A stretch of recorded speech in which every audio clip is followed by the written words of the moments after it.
Sur 8 millions de chiens, il y a quand même 8000 enfants mordus. Et le plus souvent, à 70% en tout cas, par le chien de la maison.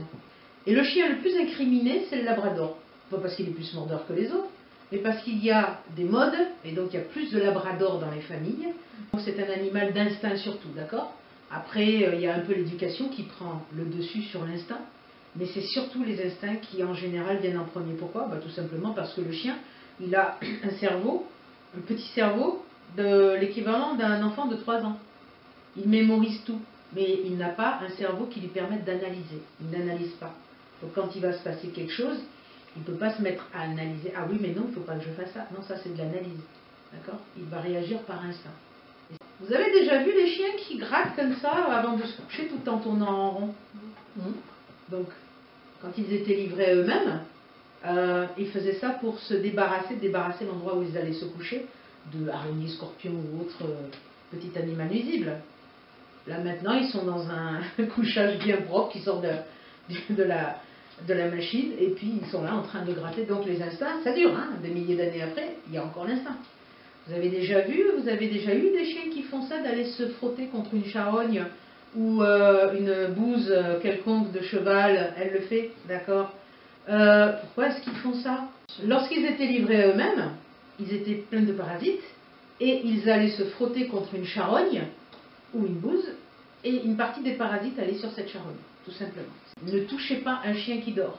Lorsque tu dors et qu'on vient t'agresser, t'attaquer, mord le premier. Alors il est en train de dormir, le chien, et puis d'un seul coup, il sent qu'on vient l'agresser. Oh, mince, le nez de ton fils. Ou le joue. Parce que le gosse était venu lui faire un bisou pendant que le chien dormait. Heureusement que ça n'arrive pas systématiquement. Sinon, tous les chiens qui dorment, et toutes les fois où on est allé gentiment caresser le chien qui dort. Et puis alors, ceux qui disent chien qui a mordu mordra, je suis désolée, non. Ça ne veut rien dire, ça non plus, c'est encore une idée reçue. Une voisine qui vous dit, ouais, votre chien, il a mordu mon gosse. Qu'est-ce qu'il faisait, votre gosse? Il était juste en train de courir, jouer au ballon dans la rue. Quand un animal s'enfuit en hurlant et en laissant derrière lui les phéromones de stress, c'est que lui, c'est la proie. Toi, tu es le chasseur, vas-y. Attrape-le, chope-le et bouffe-le. Le stimuli, parce que là il y a 3 stimuli, courir. D'accord? Ouais, il y a votre chien, il a mordu ma gamine, elle était juste sur sa balançoire, là, dans le jardin. Elle se dit, oui, mais votre gamine, elle n'était pas en train d'hurler un peu, parce que ça fait un moment que je l'entends hurler. Bah oui, elle a le droit, non, on est dans le jardin, elle était en train d'hurler, maman, viens me pousser, maman! Avec des hurlements qui vous mettent à vous. Le chien, lui, ça a réveillé cette partie, le stimuli, quand ça hurle, d'aller faire mordre la gamine. Puis il y a un 3e stimuli, le fameux stress. Hein, vous avez des gens qui vous disent, ah, j'en ai marre, ton chien il m'a mordu, j'en ai marre, tous les chiens me mordent. Votre chien il n'a jamais mordu personne, mais il a senti le stress chez cette personne, et du coup il a mordu.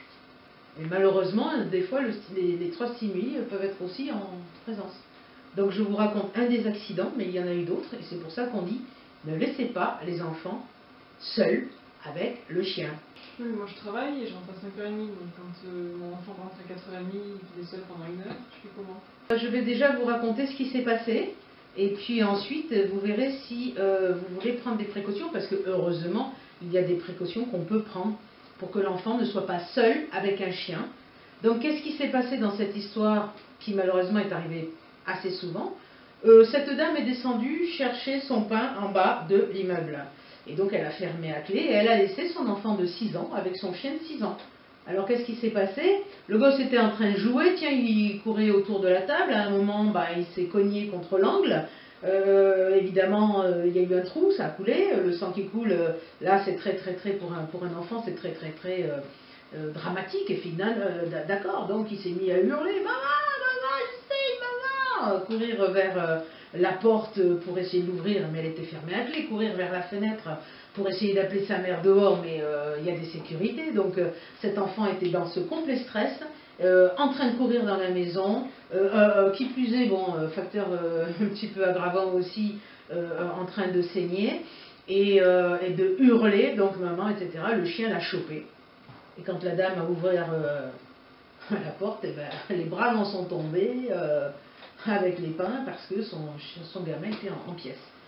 Donc, c'est malheureusement des histoires qui arrivent trop souvent. On ne laisse pas les enfants seuls avec un chien. Ce chien ne pouvait pas réfléchir, dire « Ah ben non, quand même, moi je me suis élevée avec ce gosse depuis 6 ans, donc il a beau courir, il a beau hurler, il a beau stresser. Non, non, non, les instincts là, barrez-vous, je lui ferai rien. » Non, malheureusement, les instincts prennent le dessus.